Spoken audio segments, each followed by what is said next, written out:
Ever get that feeling, like we tend to put things in neat little boxes when in reality they're way more connected than we think? Right. That's exactly what we're exploring today. We're talking about autism and attachment theory and how these two, well, they're kind of intricately woven together. And it's fascinating, right? Because we often talk about autism and social interaction, but when you bring in attachment, those deep, fundamental emotional bonds, it adds this whole other layer to the conversation. It totally changes the perspective. Exactly. Okay, so for our listeners who might not be as familiar with attachment theory, can we break that down a bit? What's the core idea here? Sure.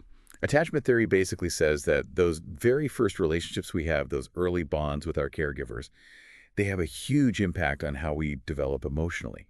It's like they create a blueprint. A blueprint. Yeah, a blueprint for how we approach relationships throughout our lives. So it's deeper than just feeling loved and cared for as a kid. It actually shapes how we understand and navigate relationships as adults. Exactly. And this is true for everyone, of course. But when you look at autism specifically, it brings up these unique challenges in how those early blueprints are formed. Challenges. How so? Well, for one thing, think about how autism can affect social communication. It can be like trying to learn a language where you don't quite grasp the subtle cues, the unspoken rules. It's like missing some of the instructions. Yeah. And that's what it can be like for someone on the spectrum when they're trying to navigate those early interactions that build attachment. So some of those foundational building blocks of connection might be harder to come by from the get-go. Yes, and then on top of that, you often have sensory sensitivities, which are common in autism.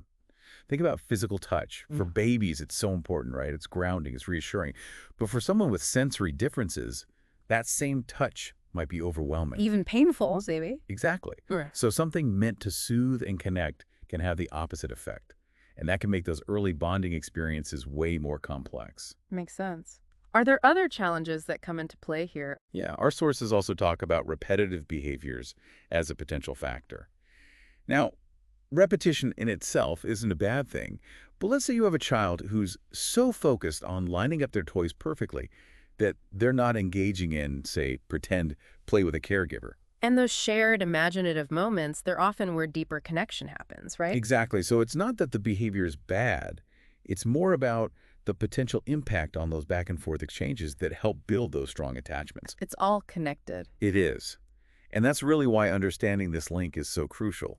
It goes beyond just seeing autism and attachment as separate things. It's about recognizing how deeply they influence each other. So we're not just saying, oh yeah, those things are kind of related. It's more about understanding the why, the how, and what that connection really means in the real world. Especially when it comes to supporting individuals on the spectrum. Which is a perfect segue into our next part. We'll be right back. So we've talked about some of the challenges, but let's flip this for a sec. You mentioned how crucial this link, this autism attachment connection is for, actually providing the right support. Why is that? Why is secure attachment so important, especially when we're talking about individuals with autism? It's huge, and it's where things get really interesting. See, when any child, and I mean any child, has that secure attachment, that secure base, it's like it gives them this platform to explore the world, They feel safe to try new things, to take risks, to navigate social situations, even when those situations are tough. So it's like that secure attachment, it becomes their anchor. Yes, Big it deal. allows them to kind of venture out knowing they've got this safe haven to come back to. Makes sense. And now think about how much more important that becomes for someone with autism. Mm. Because for them, those social situations, they can be inherently more challenging. Mm-hmm. So that secure base, that feeling of being totally understood and accepted, it's even more vital for their well-being. So we're not just talking about feeling loved and safe in the moment. We're talking about building resilience, coping skills, even a stronger sense of self. Absolutely. And our sources even suggest this link between secure attachment and better outcomes later in life, specifically for individuals on the spectrum. Things like increased independence, being able to advocate for themselves, even just improved mental health in the long run. Wow. So knowing all this, these potential hurdles, the impact of overcoming them, where do we even start? How do we support secure attachments in people with autism? Oh, both of our sources really emphasize early intervention. Okay, early intervention is key. What does that look like, practically speaking? So one of the most effective approaches is applied behavioral analysis, or ABA therapy. Okay, ABA therapy. I've heard of it, but could you break it down a bit? Sure. It focuses on understanding behavior, and then using positive reinforcement to help individuals develop things like social skills and communication. And how would that play out in a real-world scenario? Okay, let's say you have a child on the spectrum who has a deep interest, like many do, in a specific topic. Let's say trains, for example. They're all about trains. And that's where I'm guessing it can go beyond just, your average childhood interest, right? Exactly. It's not just a hobby. It's like this all-encompassing thing.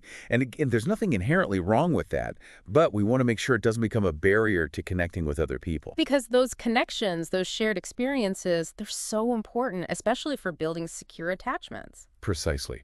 So picture this. That same child, our little train enthusiast, is at a birthday party. Okay. And other kids are, interacting, playing games. But this child is totally in their own world, completely absorbed in their trains. They might even be overwhelmed or even distressed by all the social stuff going on around them. Which I imagine is where those therapies like ABA can come in. Exactly.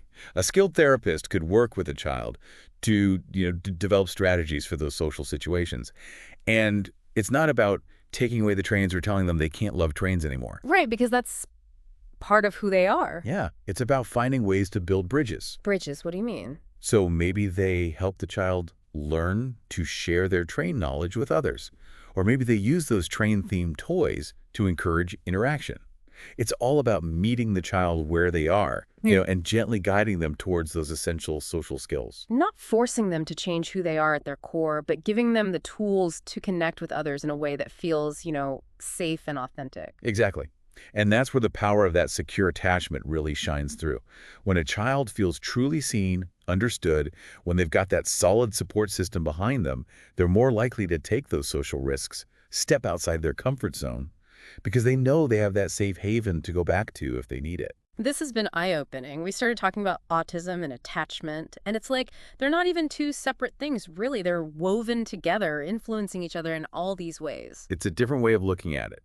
And I think one of the big takeaways here, something both our sources really highlight, is how this understanding, this knowledge, it empowers us. Because when we understand the challenges, we're more equipped to offer the right kind of support.